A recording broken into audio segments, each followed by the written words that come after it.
Welcome back to another Epidose of these crazy people that just eat ice cream all the time, never stop talking about it. I'm Tom. This is Justin. This is another one of our short ribs videos. We decided we would talk about ice cream since it's getting hot out there. It's like summer or something. We're past the 4th of July. The heat's coming on in, and Justin and I used to tinker around with ice cream from time to time. We both have ice cream makers. They basically have like a bowl you put in the freezer and it gets cold enough that when you pour your ingredients in, put it in the machine to stir, that it turns into ice cream quite nicely. So yeah, what was how long was it taking you to make a batch, Justin? You mean like as far as from cracking eggs to the, or you mean just in the ice cream maker? Just the freezing part, About an hour. about an hour. Yeah. Yeah, I think depending how cold your ingredients are, I think I got some batches that were as little as like 20, 25, maybe 30 minutes. And sometimes like the bowl was so cold I could make a second batch like no problem. So it's a pretty quick thing. It's better. It's a lot easier in the old days when I don't know if people remember the big thing. You had to crank it by hand, or if you're lucky, you plugged it in, and you had to put rock salt and ice all around it. It took all afternoon. It seemed like to make some ice cream or some ice cream soup or well, however it came out. But now with these modern conveniences, you can order one up for. I think I paid about $60, $70 for mine several years ago. And you got yours on what, Amazon Prime Day or No, something? it was Sam's Club. They had a special $10 off, so I got mine for like $40. And it 40 makes a bucks. gallon. Now I do want to tell people it doesn't make ice cream like straight from the freezer at a store. It's kind of more like a soft serve yogurt than like ice cream, at least when it for me. So I just don't want people to think it's going to be like store bought ice cream, that texture. It's not quite like that, at least not for me. Yeah, it's pretty close. And of course, part of that's the ingredients. And ice cream from the store has a lot of air bubbles in it and a lot of sugar.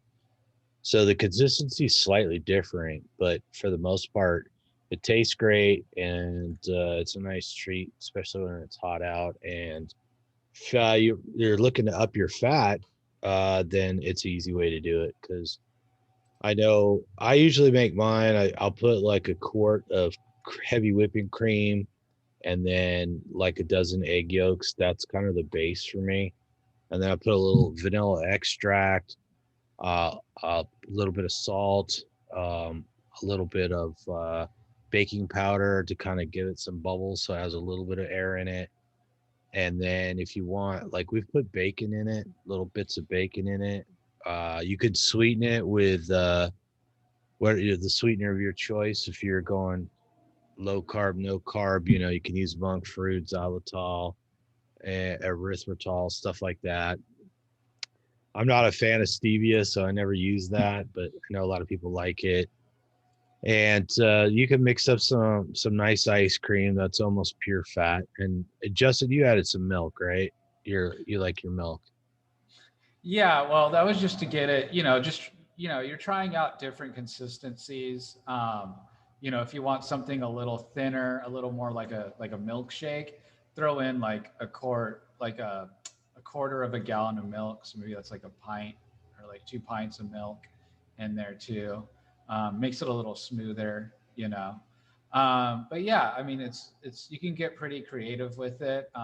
Something I'd like to do is try out for the sweetener honey, instead of one of the sugar alcohols. See how that goes. Dribble just as it's spinning, dribble some honey in there, you know.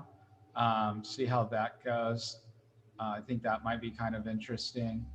And I know Joe was telling us that when he does stuff like that, he makes it on the stove. So he mixes all his Right. ingredients hot. And if you want to add butter, which is really nice in there, that's the way to do it because obviously butter is going to be hard if you're trying to mix it cold. But then one time I tried dribbling melted butter into the ice cream as it was churning in the machine.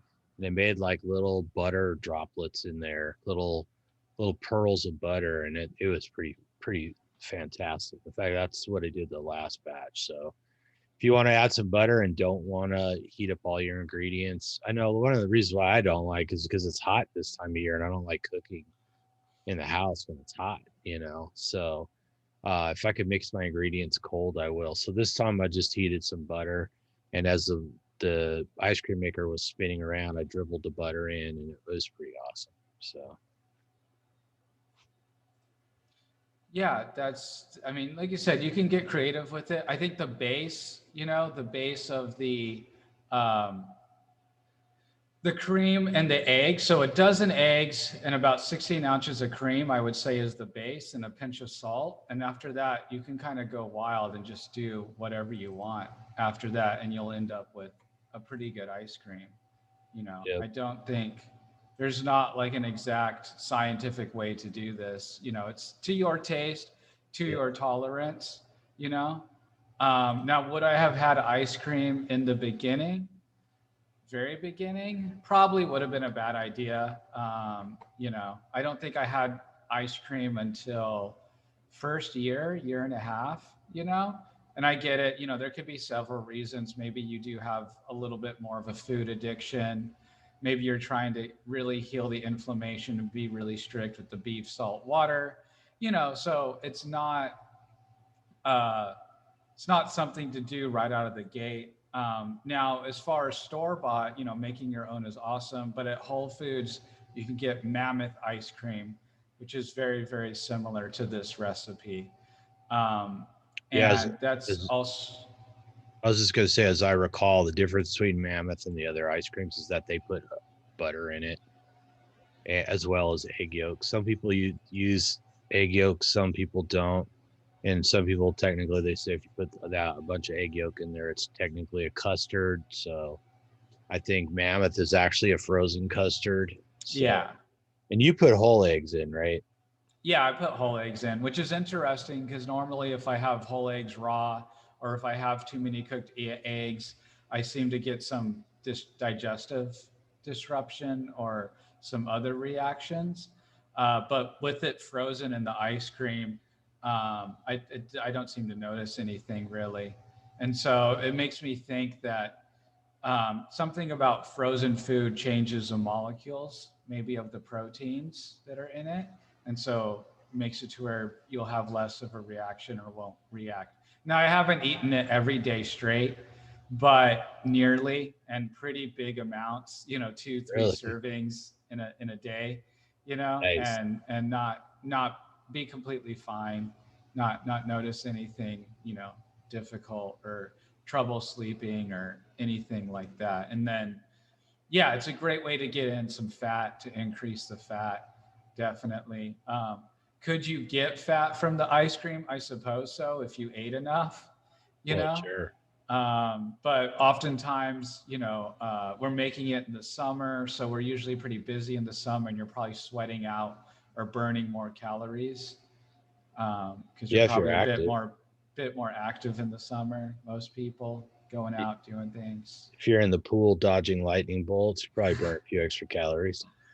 Right, right. There you go. And it might be a good workout fuel. I mean, if you drink or eat some of that ice cream since it's easy on the stomach, you could probably go straight to lifting and have a little energy boost for your lift, and you'll have Yeah. that fat too. Your body will just convert it straight into energy.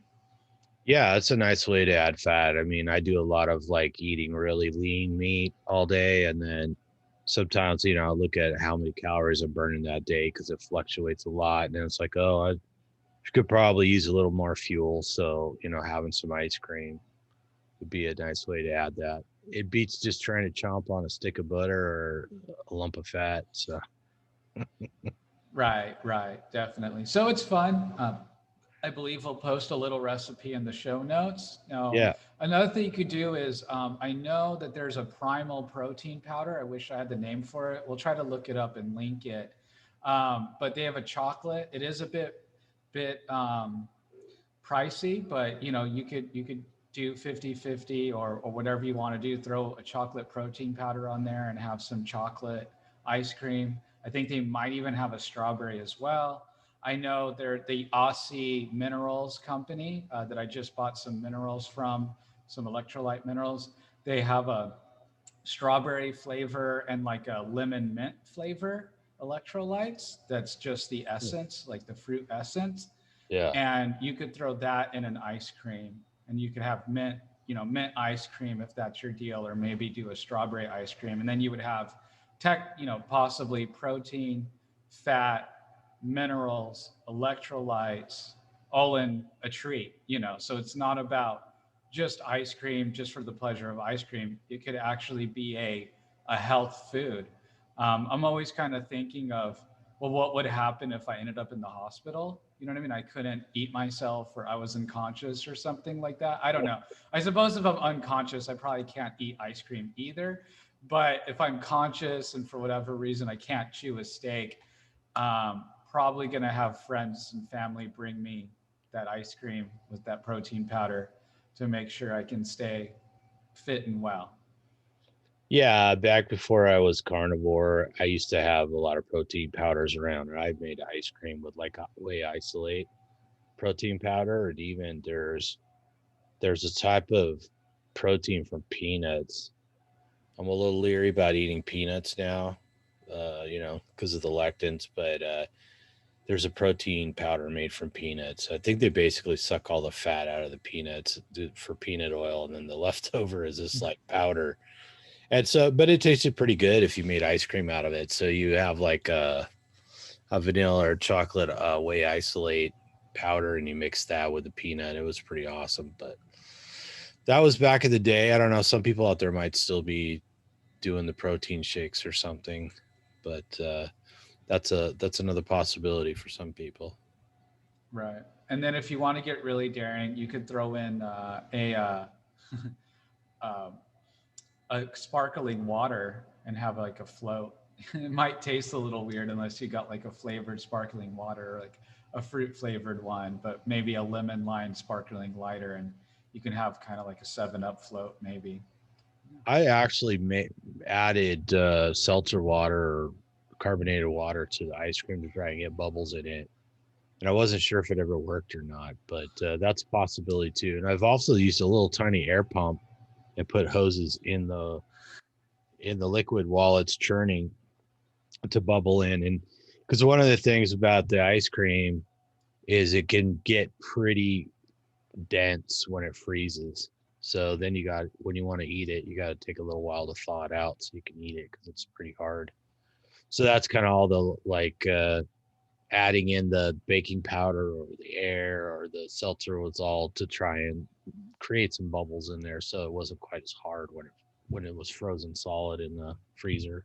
So, but anyways, yeah, we'll post some ideas in the show notes. So, anyways, just one more way for carnivores to enjoy the summer. Soaking up those rays. And you want a cool treat, you could make some ice cream. Why not?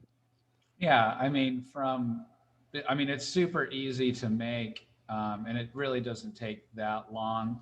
Just depends Right. on what you actually want to do with it. You can make it as simple or as complicated as you want, basically. And Yeah. careful to not get your eggshells in it. Although that could add in a little bit of calcium, so maybe it's not that bad. Yeah, I suppose the pieces are really small. You're hardly going to notice anyways. So a lot of people, when they make like protein shakes and stuff, they just drop the whole egg in there and just grind up the shell in the drink anyways. I haven't done it, but yeah, I've seen plenty of people do it. So anyways, all right. Well, I think we covered that one pretty good. We want Yeah. to thank everybody for watching. We hope you enjoy the short ribs. Nice, quick little videos on a specific topic. We try and be succinct and answer a question or float an idea. So we hope you enjoy them. I know we've gotten lots of positive feedback, which has been great. And of course, subscription is always important. So please hit the subscribe button. Make sure you're getting your alerts. Leave some comments. And until next time, eat some meat, feel better. Whatever you do, don't Don't fall fall down down the the carb carb hole. hole.